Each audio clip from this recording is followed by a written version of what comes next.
Corriger l'exercice 11. Quantité de charge électrique. Un fil de cuivre est traversé par un courant électrique d'intensité 0,10 A. Quelle charge traverse une section de fil en 1 minute? Donc on nous demande de calculer la charge. La charge c'est Q. Les données sont donc le courant électrique d'intensité 0,10 A, c'est I, et donc cette charge traverse la section de fil en 1 minute, c'est delta T.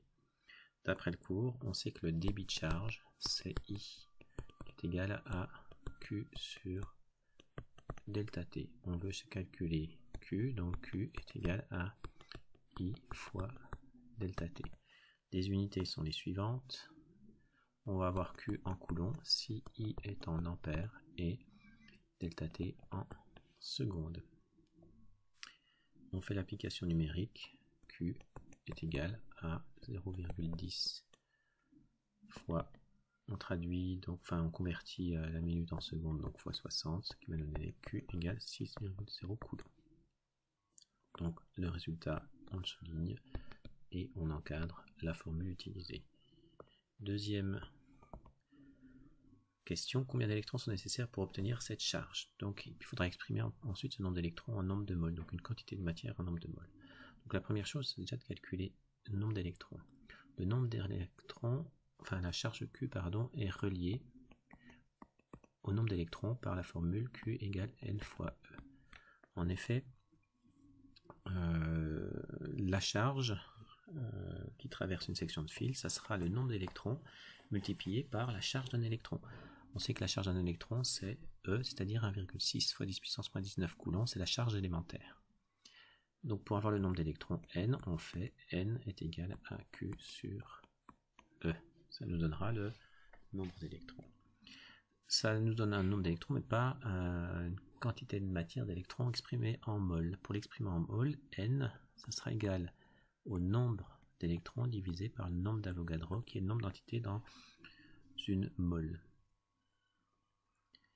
Alors, soit on fait les deux calculs, c'est-à-dire on commence par calculer grand N, et puis ensuite on calcule N, en réutilisant le résultat, ou, ce que je vais faire, je vais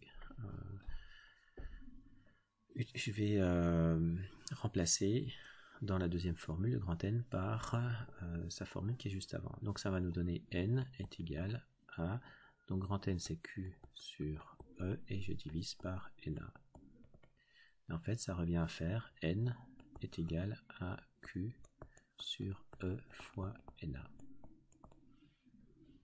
Donc au niveau des unités, Q va être en coulomb.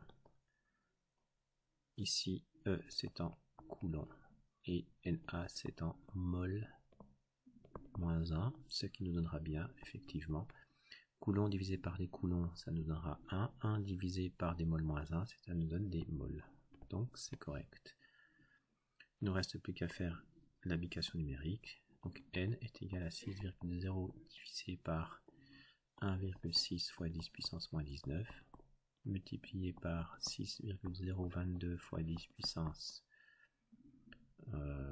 donc 23, ce qui va nous donner un résultat, je vais monter à peine, voilà, N qui est égal à 6,2 fois 10 puissance moins 5 mol d'électrons.